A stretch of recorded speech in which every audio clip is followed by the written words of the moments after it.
जुड़ चुके हैं। आइए इन्हीं से समझते हैं कि जिस तरह की तेजी दिख रही है क्या वो टिकाऊ है, और निफ्टी, बैंक निफ्टी, इनमें से कौन आगे कमान संभालता हुआ तेजी की नजर आ रहा है। Sir, good afternoon. Very very good afternoon. बहुत बढ़िया गुड आफ्टरनून, फर्स्ट क्लास। कोई टेंशन नहीं है। कोई टेंशन नहीं है, ठीक है सर। जब टेंशन नहीं है तो सीधा सवालों से शुरुआत करते हाँ हैं। बिल्कुल, पूछिए आप। जो जानना चाहते हैं। अच्छी मार्केट का मूड माहौल बढ़िया है, फर्स्ट क्लास है, तेजी में टिके हुए हैं हम, हायर लेवल पे टिके हुए हैं, अच्छी बात है। बताइए। ओके, तो सर आज शुरुआत तो बड़ी मजेदार हुई। Yes. लेकिन अब कौन सा लेवल हो जहां क्लोजिंग मिले कि आज दिन पूरा बन जाए। कहते हैं ना, ऑल्स वेल दैट एंड्स वेल। देखिए, सबसे पहले क्लोजिंग एक ऐसी चाहिए जिसमें आपकी रिस्क खत्म हो जाए। हाँ। और एक क्लोजिंग ऐसी चाहिए जिसमें उम्मीदें बढ़ जाए। एक क्लोजिंग ऐसा चाहिए कि हम खतरे से बाहर निकल गए, कि इसके ऊपर बंद होंगे तो रिस्क से बाहर है। एक क्लोजिंग ऐसी होती है जो यहाँ बंद हुए, अरे वाह और बढ़ेंगे। तो ये दोनों मुझे आज ही चाहिए। अच्छा, दोनों आज ही चाहिए। तो देखो, पहली चीज ये कि जो पहले वाली जो क्लोजिंग है जिसमें आप खतरे से बाहर निकलते हैं, वो वाली क्लोजिंग तो आज अपने को मिल रही है। उसमें तो समस्या कम है। ठीक है, क्यों? 23,000 के ऊपर बंद होने के बाद आपके लिए सबसे बड़ा आराम ये होता है कि 21,800 पर आपका बॉटम बन चुका है। 21,742 का जो लो बनाया था, आपको याद होगा, हम बार बार ये कहते हैं कि 21,800 22,000, 21,800 22,000। तो वहाँ 2 बार हम जाकर आ भी गए, गोट के उसको नीचे पी लिया, वहाँ जाकर आ गए। तो आज जैसे 23,000 के ऊपर बंद, और 23,000 के ऊपर तो बंद होंगे भी। अब उसमें तो कोई, अनलेस कि कहीं से कोई ऐसी खबर आ जाए जो आपको मेरे, उसके बारे में क्यों सोचना। हाँ, वो तो होंगे ही होंगे। ठीक है, तो पहली चीज तो है कि उसके ऊपर तो बंद होना ही होना है। तो एक बार 23,000 के ऊपर बंद होती है, आप उस रिस्क से बाहर निकल जाते हैं। तो पहले खतरे से बाहर निकल गए कि वो बॉटम हो गया। ठीक है, दूसरा, किस लेवल के ऊपर बंद हो तो ज्यादा मजा है, और वो है 23,350, जिसके बिल्कुल करीब है हम। एक्चुअली 23,335 है जहां पर हैं। अच्छा। और प्रिसाइजली बताऊं, 23,332 है। आई वहीं पर है, क्या बात है। एग्जैक्टली 23,332 पर है, जहाँ पर, और ये 8 सेशन पहले का हाई है 23,350 का इंट्राडे का, और उस दिन की क्लोजिंग 23,332। तो राउंड फिगर में मैंने 23,350 लिखा है। अगर 23,350 के ऊपर बंद होते हैं, काश इस वक्त 2:30 नहीं 3:30 बजे 3:30 बज रहे होते तो बढ़िया क्लोजिंग ही मिल जाती थी। But anyway, you never know, 3:30 तक और बढ़िया मिल जाए तो, है ना। Think for the best. Okay, अब जैसे 23,350 के ऊपर आप बंद होते हैं, 2 बड़े टारगेट के लिए बाजार आपका लिए रास्ता खोलता है। पहला है 23,550 जो क्रूशियल है, और दूसरा 23,800 है। उसके आसपास जाने की कोशिश निफ्टी की होगी। क्लियर है जी। अब चूंकि आप 21,750 से सीधा 23,350 से नॉन स्टॉप आए हैं, अच्छा भी लगता है और डर भी लगता है। तो डर तो लगना भी चाहिए कि अब डर में हम स्टॉप लॉस क्या रखें। तो इंट्राडे स्टॉप लॉस आपका बनेगा 23,125 का, यहाँ से 200 पॉइंट दूर का। अच्छा। अब बड़े स्टॉप लॉस ही मिलेंगे, छोटे स्टॉप लॉस वाले जमाने गए। वो 50,000 100 पॉइंट के स्टॉप लॉस वाले वंस अपॉन अ टाइम था। अब निफ्टी में 500 पॉइंट का मूव है, तो कहाँ आपको स्टॉप लॉस छोटे मिलेंगे। तो 23,150 क्लोजिंग बेसिस का 22,800 है, यानी कि आपका जो ट्रेंड न्यूट्रल हुआ है वो 22,800 की क्लोजिंग के ऊपर हुआ है। तो अब जब तक आप 22,800 के नीचे बंद नहीं होंगे, तब तक आप बाय ऑन डिप्स पे हैं, तब तक कोई टेंशन वाली बात नहीं। ठीक है, क्लियर डन। ये आपके लिए तो बंद होने के लिए बढ़िया लेवल 23,350, और नीचे आपका stop loss intraday 23,125, closing 22,800। Sir, अब बैंक निफ्टी पर आते हैं। One of my favourites, because आज एक बहुत बड़ा ब्रेकआउट भी दिया है। और आज मुझे ऐसा लगा कि कन्विक्शन इसमें निफ्टी के मुकाबले कहीं ज्यादा था। बिल्कुल, और आज सुबह हमने बात की भी थी कि बैंक निफ्टी आपको लीडरशिप देगा, और बैंक निफ्टी के लिए इससे बढ़िया समय हो नहीं सकता था लीडरशिप लेने का। क्योंकि आज ये इस चीज़ को किसी ने भी इतना सीरियसली देखा नहीं, जिसको हमने कहा कि किस तरह से एचडीएफसी बैंक और एसबीआई ने जो ब्याज दरें घटाने का फैसला लिया है, वो बहुत बड़ी चीज़ है। राइट, सो इसीलिए बैंक निफ्टी की तेजी आज के लिए बहुत इंपॉर्टेंट है। मुझे इस तेजी में, यहाँ से जो तेजी बने, जितनी तेजी बने, मुझे लीडरशिप बैंक निफ्टी से ही चाहिए। और बैंक निफ्टी से लीडरशिप इसलिए नहीं चाहिए कि बैंक निफ्टी मुझे बहुत ज़्यादा पसंद है, वो तो सबको पता है पसंद है। सवाल वो नहीं है। सवाल ये कि बैंक निफ्टी फंडामेंटली बैंक से ज़्यादा मजबूत है, फंडामेंटली बैंक से रिजल्ट बेहतर है, फंडामेंटली भारत के इकोनॉमी के दम पर हमें बढ़ना है, तो वो बैंकिंग सेक्टर उसको लीड करना चाहिए। हमें ग्लोबल ट्रेड से हम बढ़े, कोई दिक्कत नहीं है, लेकिन अल्टीमेटली हम हमारी ताकत पे बढ़ेंगे। इसलिए मुझे लगता है कि, और वैल्यूएशन ठीक रीजनेबल है अभी भी, तो मुझे लगता है कि बैंक निफ्टी की लीडरशिप बहुत अहम है। 25 मार्च का जो हमने हाई बनाया था इंट्राडे का, वो था 52,063 का। क्लोजिंग मिली थी हमें 51,607 की। तो मैं कल भी आपको बात कर रहा था कि सुबह भी हम बात करते कि अगर आज 51,600 के ऊपर की क्लोजिंग मिल जाए तो मजा आ जाए। हम तो सोच ही रहे थे इतनी बढ़िया क्लोजिंग 51,607 की तो मिल ही गई, 52,063 के ऊपर की क्लोजिंग मिल रही है। और इसकी इंपॉर्टेंस क्या है, आपने बैंक निफ्टी का लो बनाया था 11 मार्च को 47,702 का, करेक्ट, और उस दिन क्लोजिंग आपकी 47,853 की, 47,850 मान ली। वहां से जो एक तरफा तेजी बनी आपने, उसका ये हाईएस्ट पॉइंट है, ठीक है।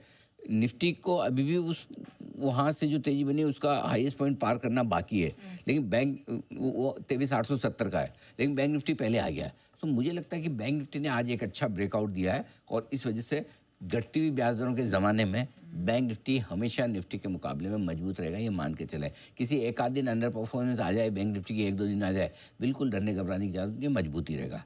इसके साथ साथ बैंक, एक चीज़ और समझ लीजिए, रेट कट के सिनेरियो में बैंक अकेले नहीं चलेंगे, वो दो को और साथ में लेके चलेंगे। राइट लेफ्ट दोनों चाहिए, है ना। राइट में चाहिए उनको ऑटो एंसिलरी, लेफ्ट में चाहिए रियल एस्टेट। ये तीनों ही सेक्टर से रेट सेंसिटिव सेक्टर इसको बोलते हैं। जैसे बैंक चलेंगे तो बैंक अकेले नहीं चलेंगे, उसके साथ में भी राइट लेफ्ट है, एक एनबीएफसी और एक फिनटेक कंपनियां हैं, ये दोनों भी साथ में रहती है। वैसे 2 सेक्टर भी साथ में रखते हैं, एक सेक्टर रखते हैं ऑटो एंसिलरी का, दूसरा सेक्टर रखते हैं रियल एस्टेट का। ये बैंकों की खासियत है, सबको साथ में, सबको साथ में बढ़ाने का बैंकों का काम ही नहीं, इंक्लूजन, फाइनेंशियल इंक्लूजन। तो ये भी सब मजबूत रहेंगे बैंकों के साथ। तो घटती हुई ब्याज दरों के जमाने में रेट सेंसिटिव सेक्टर्स आपको सबसे ज्यादा प्रॉफिट बना के देंगे, ये भरोसा है। सर, इससे पहले कि यहाँ से बढ़ते हैं आगे और ये भी समझ लेते हैं कि और कौन कौन से सेक्टर्स है जिस पर आपको खास नजर रखनी है, तो सर सेक्टर्स, शेयर अब कैसे, क्योंकि पहले हम ग्लोबल वर्सेस डोमेस्टिक की बात कर रहे थे, अब दोनों में मौके हैं या अभी भी कोई एक ही देखना है? देखो, दोनों का अपना अपना समय है। अच्छा, ग्लोबल हाईली वोलेटाइल रहेंगे, ज़्यादा उतार चढ़ाव दिखेंगे, गिरेंगे भी ज़्यादा, बढ़ेंगे भी ज़्यादा। शॉर्ट टर्म में मजा ये देंगे, लेकिन लॉन्ग टर्म में आपको लोकल शेयर जो है वो ज़्यादा काम के हैं। कैसे? जैसे जैसे टेरिफ वॉर का डर कम होगा, वैसे वैसे ग्लोबल मार्केट से, ग्लोबल कारोबार से जुड़ी कंपनियां तेजी से दौड़ेगी। ऑटो एंसिलरी टाइप के share, specially auto ancillary number 1। दूसरा आपके सारे ये फाइनेंशियल्स नहीं, ग्लोबल वाले मेटल्स, केमिकल्स, करेक्ट, ये आपको तेजी से दौड़ लगाते हुए दिखेंगे, जिनका ग्लोबल मार्केट से लेन देन है। लेकिन अगर बाजार बॉटम बना चुके हैं, धीरे धीरे इनको अगर ऊपर जाने की इच्छा है, तो लोकल कारोबार वाले ज्यादा बेहतर रहेंगे।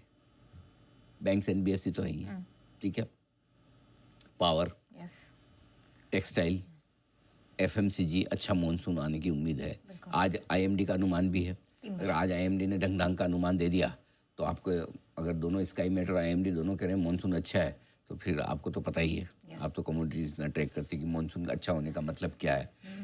ऐसा नहीं कि सिर्फ बरसात की फुहारें अच्छी लगेगी आपको, पकौड़े और चाय अच्छी लगेगी, ऐसा नहीं है। देश की इकोनॉमी के लिए भी बहुत अच्छा होता है। तो ये इस हिसाब से आपको इन्वेस्टमेंट के लिहाज से करना है तो सेफर स्टॉक अभी भी ये है, अच्छा, जो भारतीय कारोबार से जुड़े हुए। अब जब आप लोग बताना bank, NBFC, real estate, auto वाले जो ज्यादा ठीक है, वही दिमाग लगाई, ठीक है, डन, ओके। तो अब ऊपर की तरफ 23,800 से 24,200 इस रेंज में जब हम पहुंचेंगे, 23, अगर हम 21,800 22,000 पे डबल बॉटम बना चुके हैं, तो 23,800 पे डबल टॉप भी बना चुके हैं। हाँ, ट्वाइस वी हैव टेस्टेड, एक बार 23,800, दूसरा 23,870, इनफैक्ट ट्रिपल टॉप बना चुके हैं ज्यादा। सो ये रेंज ऐसी है ना, ये रुकावट की रेंज, यहाँ पे आपको प्रॉफिट भी बुक करना पड़ेगा। जहां तक सवाल आपका मिड कैप स्मॉल कैप शेयरों का, अगर दिग्गज शेयर स्टेबल रहे तो इनमें खरीदारी चलती रहेगी, ठीक है। लेकिन आपको क्या करना है, जब आप 23,800 24,000 की रेंज के आसपास पहुंच रहे हो, 23,550 पे पहुंच रहे हो, तो आपको फंसे हुए शेयरों में थोड़ी थोड़ी पोजीशन हल्की भी कर लेनी है। जहां आप फंसे हुए दुखी थे, मर गया मैं तो, हे भगवान बचा लो, मेरा भाव आ जाए फिर उसके बाद कभी शेयर नहीं खरीदूंगा, ऐसे ऐसे ख्याल अगर मन में आए हो तो, ऐसे लोग हैं।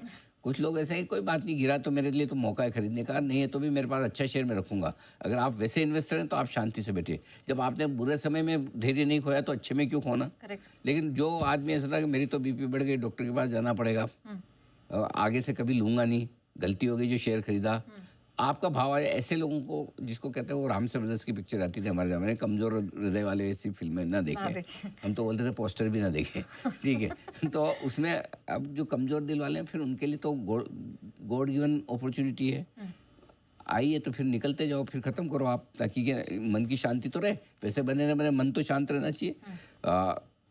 उछाल में ऊपर के लेवल पे आप दे दीजिए, कोई दिक्कत, बाजार वापस मौके देगा तब ले लीजिए, ना दे तो कोई बात नहीं, ठीक है, आपकी जान छूटी लाखों पाए। ठीक है। अच्छा सर, बहुत तेजी दिख रही है, अच्छा दिख रहा है, सब ठीक है, लेकिन रिस्क फैक्टर्स है ना भी? बिल्कुल है, और रिस्क फैक्टर, ये सबसे बड़ा सवाल है आपका कि रिस्क फैक्टर क्या है, क्योंकि जब हम तेजी में रिस्क भूल जाते हैं, मंदी में भूल जाते हैं कि वापस अच्छे दिन भी आएंगे। exactly. पॉलिटिक्स वाले नहीं, मैं मार्केट के अच्छे दिन की बात कर रहा हूँ। हाँ, नहीं तो अभी सब लोग फिर ट्वीट चालू कर देंगे मतलब कहाँ आए, किधर आए, क्या, सबका अपना अपना व्यू है, ठीक है ना। तो अपने मार्केट में हमेशा रिस्क है, रिस्क दो है, एक ग्लोबल एक लोकल है। ग्लोबल रिस्क एक ही कि टेरिफ वॉर को लेकर चीन अड़ियल है। देखो, जब से अमेरिका ने वो कंज्यूमर इलेक्ट्रॉनिक्स पे अपना घटाया है टेरिफ, चीन कुछ बोला नहीं है, चुपचाप। ऐसा नहीं कि छुट्टी है उनके यहाँ, कोई उनके यहाँ अम्बेडकर जयंती की छुट्टी नहीं थी, वो चाहता तो बोल सकता था, ठीक है ना। हाँ, ऐसा थोड़ी, तब नहीं बोला, आज मंगलवार को नहीं बोला, मतलब कुछ तो सोच रहा है भाई कि मैं क्या बोलूँ। मेरे को पता नहीं, अंदर से बहुत गंदी वाली फीलिंग आ रही है, कुछ काम बिगाड़ न दे। सर बोलिए मत। नहीं, मैं तो अब जो फीलिंग आ रही, फीलिंग अपनी न रखूं सामने तो फिर क्या फायदा। हाँ, तो ये चीन को लेके अगला मुझे ना डर है ना, चीन का है। मुझे अब अमेरिका का डर कम हो गया है।